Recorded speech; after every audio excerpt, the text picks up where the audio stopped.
Mucho se habla de brujas, nahuales, duendes y hasta de cementerios, pero muy poco se habla de los monstruos que salen de los lagos de sangre del infierno para pasearse entre nosotros. Soy guardia de seguridad. Desde el 2017 trabajo para un supermercado. Ya saben, el más mexicano. La sucursal donde trabajo está en el estado de Guanajuato. Lo que les voy a contar es altamente confidencial debido a su extraña naturaleza. Hay un oscuro ser que se aparece en varias sucursales de ese supermercado. No solo en Guanajuato, también en San Luis. La situación con este ser es tan delicada que inclusive existe un código que los guardias reportamos por radio cuando podemos verlo. Código Manta. Diario. Hay reportes de esa oscura criatura. Tenemos evidencia de ese horrible monstruo. Lo hemos grabado por las cámaras de seguridad en más de una ocasión. Es más, había una empresa que prestaba trabajadores al supermercado para surtir la mercancía en la noche. Pues esa empresa rompió toda negociación con la tienda cuando muchos de sus empleados le reportaron que habían visto a la cosa esa. Cuando esa empresa dejó de enviar a sus trabajadores, los guardias nos quedamos solos en el turno nocturno. Esto no duró así mucho tiempo porque una noche un compañero de una sucursal llamó por radio reportando a la criatura. Decía que lo estaba persiguiendo, que se le quería acercar. Fue lo último que supimos del compañero. Lo encontraron muerto en la mañana. Al revisar las cámaras de seguridad, se ve claramente que esa cosa lo va siguiendo de lejos. A la familia se le dijo se le habían caído encima unas pesadas cajas. Fue lo único que se les pudo decir para justificar que su cabeza estuviera aplastada. Después que ese trágico incidente, el supermercado tomó la decisión de tener en el turno nocturno a un trabajador más aparte de nosotros los guardias. Así seríamos dos. Así al menos alguien podría llamar a emergencias si esa cosa volvía a atacar. Los avistamientos de ese monstruo siguen ocurriendo a diario, pero al menos nadie volvió a morir. Debo aclarar que sí ocurren ataques. Trabajadores y guardias se han ido incapacitados por lesiones causadas por ese oscuro ser, para desgracia de quienes debemos pasar la noche en estas sucursales. Esa horrible cosa no es lo único que nos vemos obligados a soportar durante nuestra jornada laboral. Ocurren muchos otros fenómenos por toda la tienda, algunos minúsculos y otros realmente espantosos. Les quiero contar sobre el turno más tenebroso que he tenido que soportar. La noche que me ocurrieron todos los fenómenos paranormales que se puedan imaginar. La noche que por primera vez reporté el código Manta. Fue en diciembre, en vísperas de Navidad. Me desperté a las 8 de la noche. Como siempre, cené con mi esposa y con mis hijas mientras veíamos algunos vídeos. Fui al baño, y mientras mi mujer me preparaba el lonche y un agua de frutas, me alisté para el trabajo. Ya con el uniforme puesto, tomé mi lonchera, me despedí de mi familia y salí de mi casa. Eran las 10:40, vivo bastante cerca del trabajo, así que me voy caminando despacio y llego 5 minutos antes. Esa noche era como cualquier otra. Pocas personas en la calle. Los pocos locales que quedaban abiertos ya comenzaban a recoger sus cosas. Alguna que otra patrulla cazando a los despistados. Algún borracho caminando y claro, nunca faltan las mujeres del servicio. Llegué a mi trabajo. Hay que subir una pequeña rampa para llegar a la entrada de personal. Presioné el timbre y mi compañero guardia me dejó entrar. Realizamos el cambio de turno. Ya solo faltaban de salir las chicas de caja general. Siempre son las últimas, ya que tienen que hacer el corte de la tienda. Alguien llamó a la puerta. Era el otro trabajador que estaría conmigo en el turno nocturno. Mi compañero guardia se fue. A los 5 minutos las chicas de caja general terminaron sus labores y les di salida. Se alarmó la tienda y comenzó el turno nocturno. Era de nuevo ingreso al que habían enviado a hacerme compañía. Era del departamento de imagen. Así iba a andar por toda la tienda limpiando. Atravesé las bodegas para ir al área de mantenimiento. Ahí fui al panel de las luces y apagué el 90%. Solo se queda encendido 1 de cada 3 pasillos. El área de recibo, el comedor y los baños.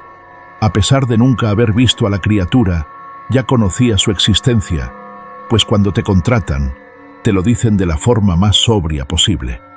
Después, hablando con los compañeros, entiendes cómo está el asunto. Uno aprende a qué hora se aparece en qué lugar. En esa sucursal, solía aparecerse en el pasillo de vinos. También le gustaba andar encima de los anaqueles. Por tanto, antes de ir a dar los rondines, verifiqué por las cámaras que el monstruo no anduviera por ahí caminando. Revisé en las 18 cámaras y no había nada. Así que fui a recorrer los oscuros pasillos. Afortunadamente, el joven de imagen estaba usando la pulidora, así que había ruido de fondo. Eso ayuda mucho porque te evita escuchar cosas raras que suenan. Andaba por el área de juguetes, específicamente en el pasillo de niñas, cuando escuché que uno de los bebés de pila se activó y comenzó a llorar. Yo en verdad odio entrar a ese maldito pasillo. Pero el problema es que si no iba a apagar el juguete, este seguiría llorando toda la noche.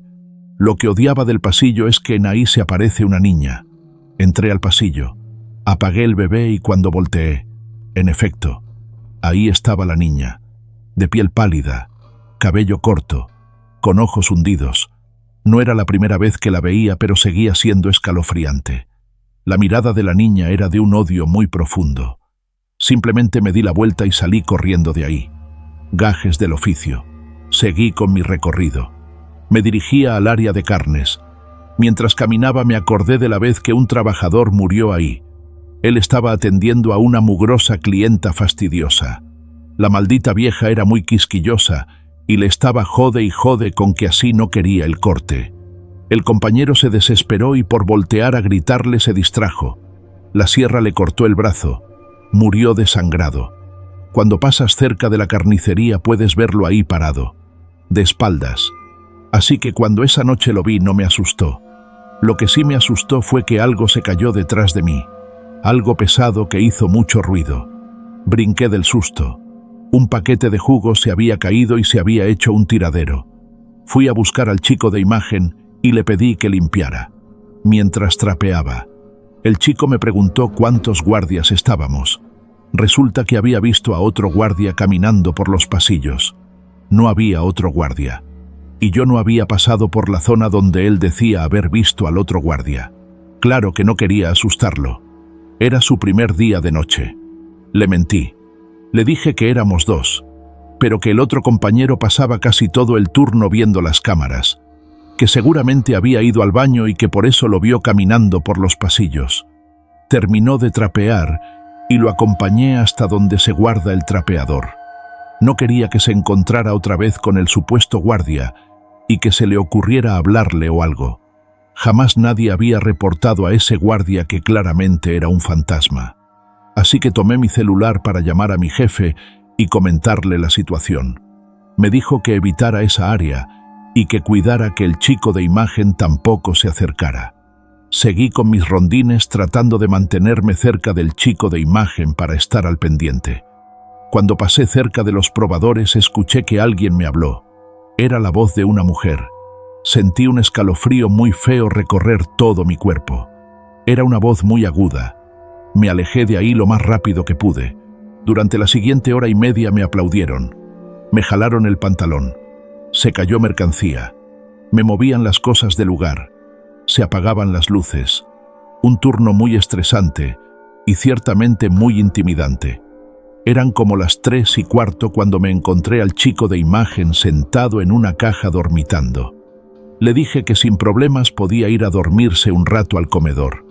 No se lo tuve que decir 2 veces. Me anduvo del baño. Eso no me gustaba. Para ir al baño a fuerza, hay que pasar por el pasillo de vinos. Sí, donde se aparece el monstruo. Me aguanté lo más que pude mientras seguía haciendo recorridos. Pero mi cuerpo me pedía ir al baño, así que me resigné. Fui al baño a paso veloz. Cuando pasé por el pasillo de vinos pude ver de reojo un bulto denso, robusto y completamente negro. Era amorfo. Ni siquiera podría describirlo con muchos detalles. Simplemente era una cosa negra. El monstruo. Me seguí de largo sin voltear. Aceleré el paso. De pronto escuché un fuerte golpe en el techo. Parecía haber sido justo encima de mí. Mientras avanzaba, escuchaba como si alguien estuviera caminando en el techo. El monstruo. La criatura negra me estaba siguiendo. Me dio tanto miedo que hasta se me fueron las ganas de ir al baño. Así que me di la vuelta para irme de ahí. Fue entonces que escuché como algo bastante pesado cayó justo detrás de mí. No volteé, pero estoy convencido de que era ese horripilante monstruo. Me quedé paralizado. En cualquier momento podría atacarme, comerme quizá. No supe de dónde, pero saqué fuerzas para correr y me alejé lo más rápido que pude. En cuanto llegué a las cámaras, tomé el radio y reporté Código Manta. Repito, Código Manta.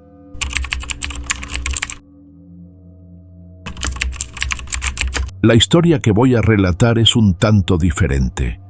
Todo comenzó cuando llegué a casa luego de un largo día de trabajo. Era mi último día, ya que había llegado el momento de tomar unas vacaciones después de unos años, digamos que difíciles. Mucho trabajo, mucha fatiga, pero al menos por fin mi novia y yo tendríamos una semana entera para divertirnos. Ella, como siempre, me recibió con un gran beso. En cuestión de segundos, volvió a la computadora para seguir buscando una casa que tuviera lo necesario para no salir de ahí en días. No encontró nada de nuestro agrado en Airbnb, así que se puso a buscar en Facebook. Para sorpresa de ambos, no tardó ni una hora en encontrar algo prometedor. Era una casa grande, con piscina y todo, a las afueras de la ciudad. El costo era alto, $100 por día, pero por las fotos parecía que lo valía. La publicación incluía un número de celular. Mi novia tomó su celular al instante y marcó al número indicado. Del otro lado le contestó una amable mujer que rectificó todos los datos. Nos aclaró que la casa era de 2 plantas y que ella vivía junto con su padre en la planta baja, pero que eso no representaba ningún inconveniente, ya que cada piso incluía todo: cocina, ducha, baños, todo. Lo único que se compartía era la piscina, que estaba en el patio trasero. Eso no era mucho de mi agrado. Y pregunté qué pasaba con el ruido en el supuesto caso que se me ocurriera poner música a todo volumen. Ella dijo que eso no era problema, que todas las paredes del interior de ambas plantas estaban adaptadas para no dejar escapar ningún ruido. Aceptamos. Al día siguiente, tras unas horas de carretera, llegamos a la dichosa casa.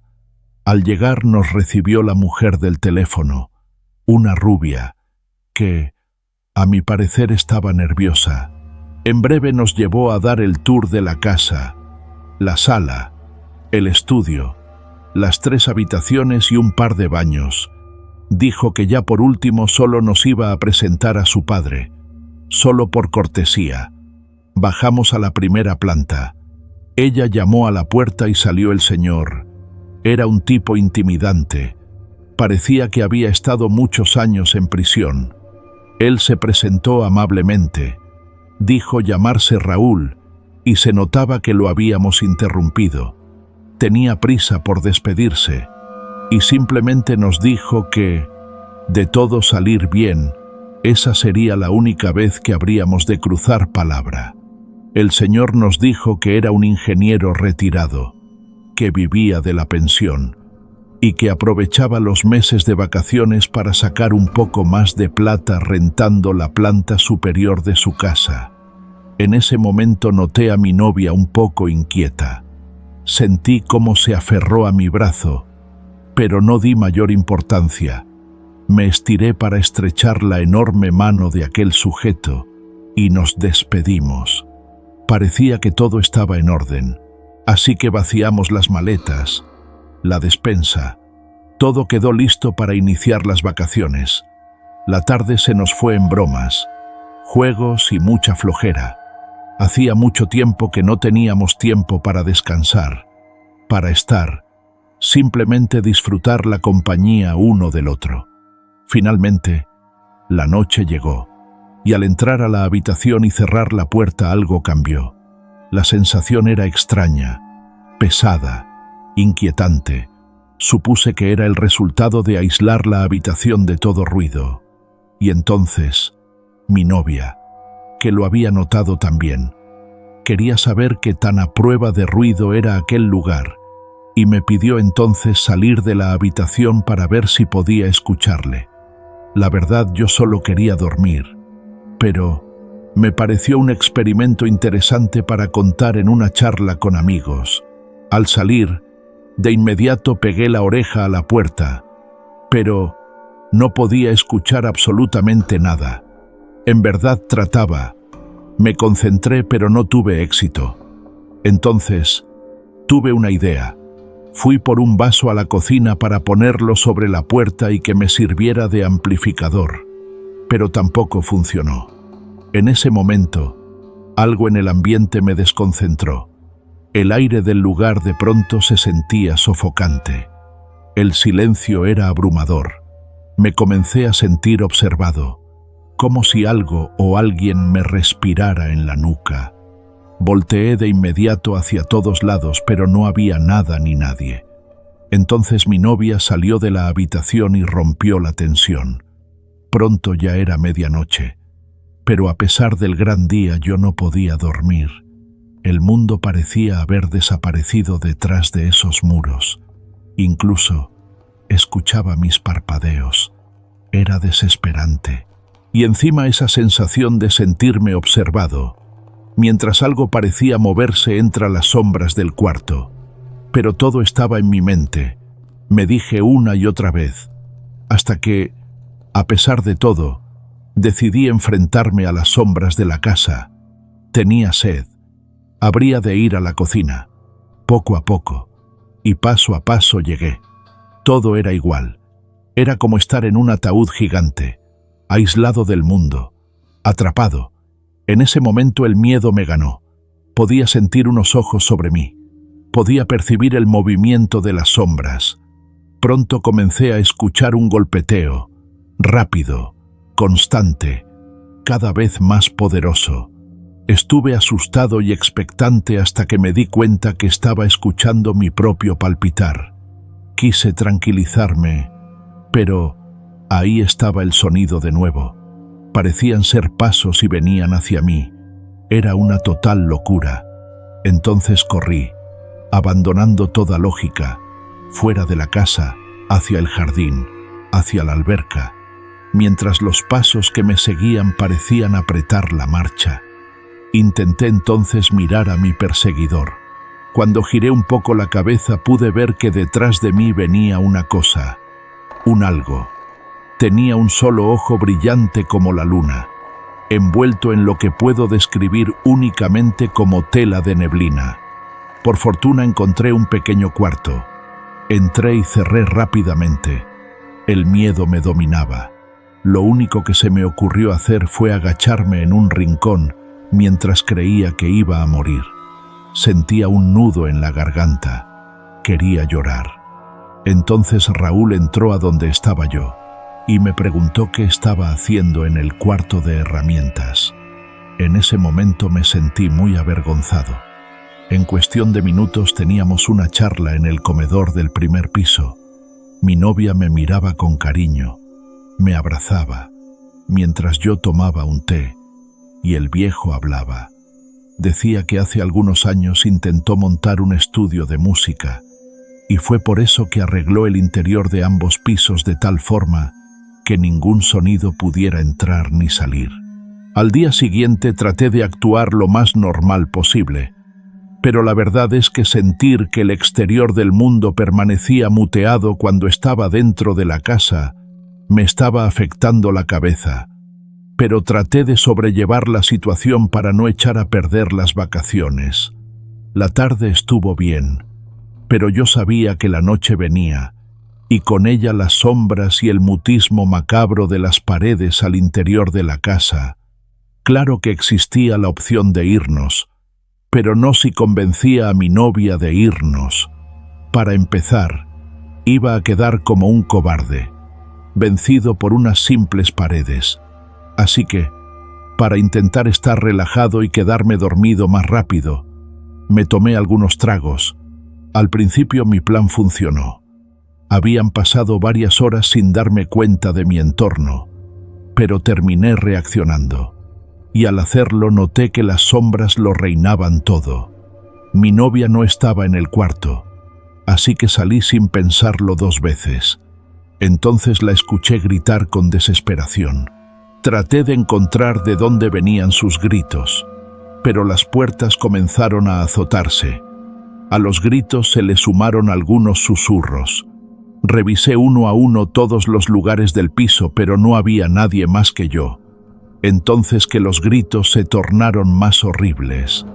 La casa entera parecía estar enfurecida, y a pesar de que el horror palpitaba en mi pecho, yo tenía que ir por mi novia. Caminé hasta la puerta. No tuve necesidad alguna de tocarla, pues ésta se abrió violentamente tirándome al suelo. Casi me golpeó mi cabeza contra un mueble de madera. Me levanté como pude y salí de la casa. Lo primero que pensé fue en ir al piso de abajo y exigir que me ayudaran. Bajé las escaleras corriendo. Ya me estaba dirigiendo a la puerta de la planta baja cuando se me figuró ver que alguien pasó caminando en dirección a la piscina. Grité preguntando de quién se trataba, pero no obtuve respuesta alguna. Así que corrí para alcanzar a la persona. Tenía la esperanza de que fuera mi novia, pero cuando di vuelta para llegar al patio me encontré de frente con la cosa de un ojo. La pupila de ese ojo era tan oscura que sentí que estaba viendo directo al vacío.